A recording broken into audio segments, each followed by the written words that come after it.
Hai guys, apa kabar? Semoga kamu masih semangat untuk belajar singkat-singkat bersama saya Teddy Irawan, masih di YouTube channel Millennial Trainer Indonesia.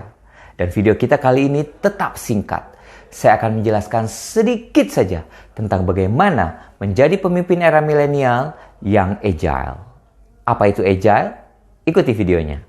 Banyak sekali definisi-definisi yang terkait dengan kepemimpinan.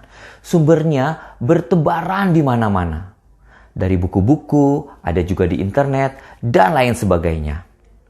Kamu bakalan dapat banyak insight dari sering-sering belajar dari berbagai sumber. Termasuk dari YouTube channel ini.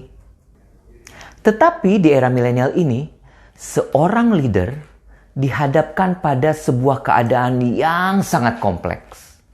Salah satunya adalah situasi angkatan kerja yang berisi begitu banyak generasi berinteraksi di dalam satu kelompok yang sama.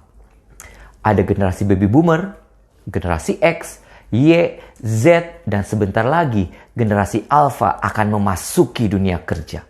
Belum lagi dunia bisnis yang semakin kompleks akibat persaingan yang liar, tidak lagi linear. Dan untuk sukses memimpin di era ini, kamu wajib memiliki sifat agile. Di kamus-kamus, agile artinya mampu bergerak dengan cepat dan mudah. Atau kalau saya sendiri yang mengartikan, maksudnya adalah lincah. Dalam hal ini, lincah berpikirnya. Jadi agile adalah kelincahan berpikir. Ternyata guys, berpikir pun harus lincah. Selincah ketika bergerak secara fisik. Dan itu adalah maksud agile secara umum. Lalu, bagaimana aplikasinya dalam dunia kepemimpinan? Apa yang harus kamu lakukan supaya kamu bisa memenuhi syarat sebagai pemimpin era milenial yang disebut agile? Pertama dan paling wajib dilakukan oleh kamu adalah mendekatkan diri dengan tim kamu. Loh, kok pertama mendekatkan diri sih? Hubungannya apa sama kelincahan berpikir? Ya tentu saja, kepemimpinan kan adalah tentang manusia. Dan manusia yang kamu pimpin adalah anggota tim kamu.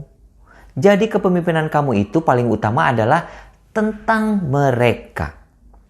So, bagaimana kamu bisa secara mendasar disebut sebagai pemimpin kalau kamu tidak berada dekat dengan orang-orang yang kamu pimpin? Dan faktor ini tidak boleh dianggap sepele loh guys. Saya punya teman yang atasannya itu sulit sekali dihubungi. Kalau masuk kerja, dia selalu berusaha untuk tidak terlihat oleh yang lain. Dan kalau dikirimi WA, balasnya selalu lama. Bisa-bisa baru besoknya dia jawab. Dan atasan teman saya ini punya satu prinsip. Bahwa kalau jam makan siang, dia tidak mau diganggu soal kerjaan. Kalau kamu berani-berani ngajak ngobrol soal kantor pada saat dia lagi makan siang, dia akan berdiri dan pergi ninggalin kamu. Dia juga selalu mengandalkan HRD ketika anggota timnya bermasalah, perlu coaching, perlu counseling. Nah, hal ini membuat teman saya sering mengeluhkan tentang tim kerjanya yang selalu merasa khawatir karena merasa tidak ada pegangan. Boro-boro disebut sebagai pemimpin yang agile.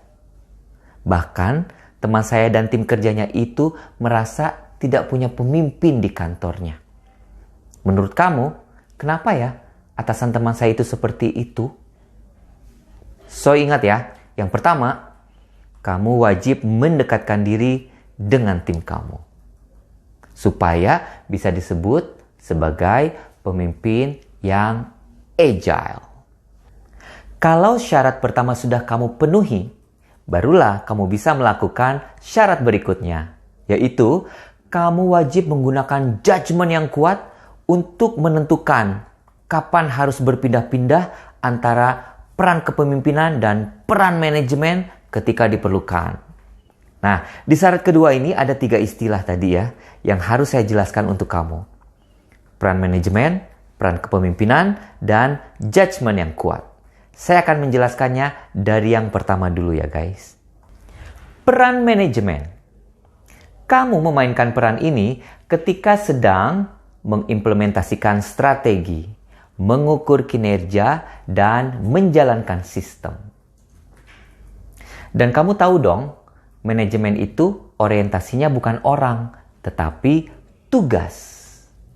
Jadi, pada saat kamu memainkan peran manajemen, kamu tidak boleh terbawa perasaan.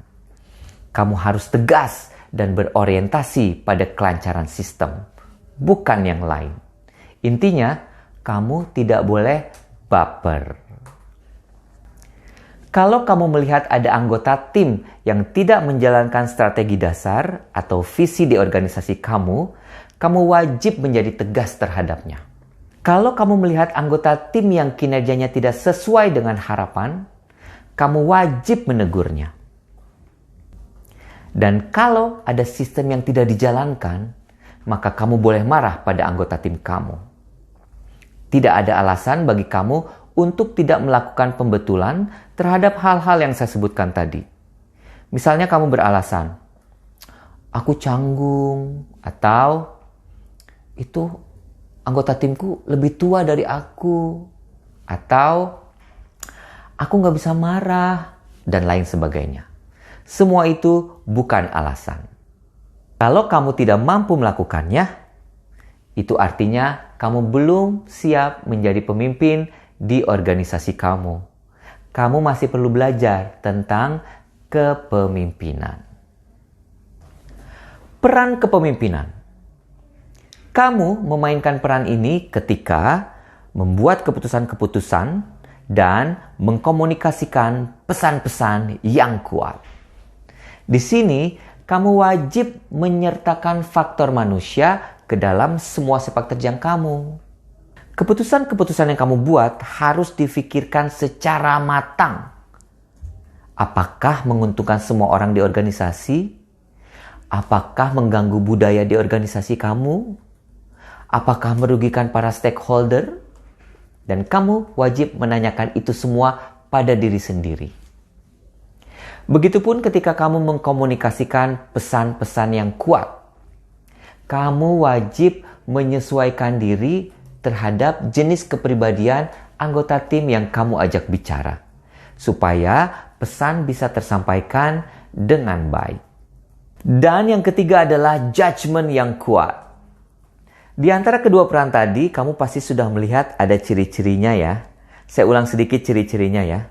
Bahwa peran kepemimpinan itu kamu lakukan ketika membuat keputusan-keputusan dan mengkomunikasikan pesan-pesan yang kuat. Sementara peran manajemen kamu lakukan ketika mengimplementasikan strategi, mengukur kinerja, dan menjalankan sistem. Sesungguhnya menjadi leader itu mengasyikkan, dan menjadi manajer itu adalah hal biasa. Memang agak klise, tapi perlu diingat bahwa manajemen yang hebat, yang keren, membutuhkan sebentuk kepemimpinan yang mumpuni. Dan seorang leader yang keren adalah juga manajer yang baik. Jadi ketika kamu bertransisi menjadi pemimpin yang agile, kamu tidak dapat mengabaikan kemampuan manajemen begitu saja. Untuk bisa memiliki kredibilitas tinggi sebagai leader, kamu juga harus mempelajari masa lalu, apa yang sedang terjadi saat ini, dan pada saat yang bersamaan berfokus pada masa depan. Itulah sedikit tentang dasar-dasar dari judgement yang kuat. Tapi penjelasan yang lebih detail lagi tentang judgement akan dibuatkan video terpisahnya nanti. Tunggu videonya ya. Itulah guys, 2 hal yang wajib kamu lakukan untuk bisa disebut sebagai pemimpin era milenial yang agile. Pertama, mendekatkan diri pada tim kamu. Kedua, menggunakan judgement yang kuat untuk berpindah-pindah antara peran manajemen dan peran kepemimpinan. Video ini akan sangat bermanfaat buat kamu kalau kamu praktekkan dalam kehidupan profesi kamu. Nanti kalau kamu masih punya pertanyaan seputar millennial leadership, kamu bisa menghubungi kita ya. Semoga video ini bermanfaat. Sampai ketemu di video-video berikutnya. Salam MTI, Moral Excellence, Transformation, and Integrity. Terima kasih.